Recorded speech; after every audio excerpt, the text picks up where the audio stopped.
brain dudes? Welcome back to another video, and I am explaining in this video why Kirby and the Forgotten Land is so deliciously awesome. Alright, so I hope y'all enjoy this positive review and get comfortable that Kirby is here while grabbing a bite from the nearest Waddle-Dee cafe. I mean, specifically those little Kirby called cakes and those little burgers. They taste really good. Kirby and the Forgotten Land was directed by Shinya Kumazaki at HAL Laboratory, owned by the great Nintendo, and released on March 25th, 2022. And I started playing this Christmas of 2023. And it was about $60, and boy was it worth it. I had a blast playing this game ever since I got it in Christmas of 2023. And it made me become obsessed with Kirby. Because I've never played a Kirby game, sadly, before Christmas of 2023. And I wish I had. Because Kirby is very, very cute. My mom played Kirby on the Game Boy, but then didn't play a game after that Game Boy franchise. So I didn't play a Kirby game since Kirby and the Forgotten Land.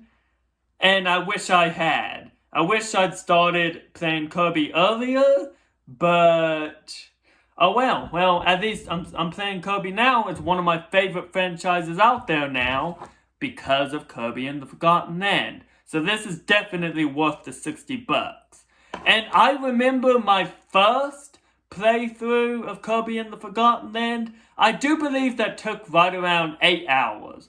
I do have 75 hours total on Kirby and the Forgotten Land, but that was mainly due to the post-game, finding all souls, which I'm not going to spoil who or whatever, just finding the souls. You're going to have to play it yourself, because I don't want to spoil nothing, really.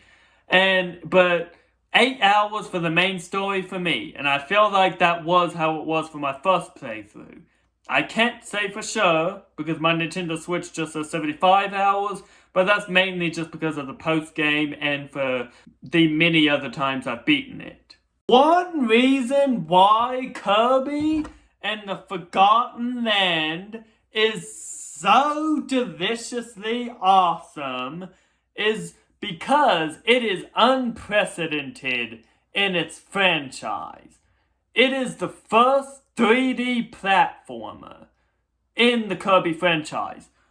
The entry before, which I didn't play, Kirby Star Allies, that was just like a 2D game, kind of like the new Super Mario Bros. Games. Kirby and the Forgotten Land, it was almost like Super Mario Galaxy was, with it being a 3D platformer. And boy is it just as good, if not better, than Super Mario Galaxy, because it has more complicated mechanics also. You have to rescue Waddle-Dees from each of the stages, in which the stages themselves are very detailed. There's a beach, there's a circus, there's some European style architecture one, there's a wasteland, there's a volcano, there's just a grassland, there's peaceful, man, and the vibes of each one, and the music, the vibes of each one is just so vibrant and colorful and cute, and it accompanies the more complicated mechanics too, because you have to rescue the Waddle-Dees from each stage, and you have to get some rare stones to upgrade copy abilities that you get, and you become more powerful, and that is what makes the progression so rewarding. I love the progression in this game. It's so rewarding and so satisfying, and the mechanics is so satisfying when you rescue Waddle-Dees too. and the detailed cutscenes. That is the best thing about this being unprecedented in the fact that it's the first 3D platformer. I mean, cutscenes are so detailed, like Kirby can show so much more emotion and so much more cuteness because of the new graphics and the fact that it's a 3D platformer. One thing I'd like to add is the progression of Kirby. Of course, even on Wild Mode, starts off pretty easy. Wild Mode isn't that hard. But then in the post-game, it evolves to being just as difficult as I'd say like Dark Souls or Elden Ring. I have found I still haven't even beaten some part of the post-game yet.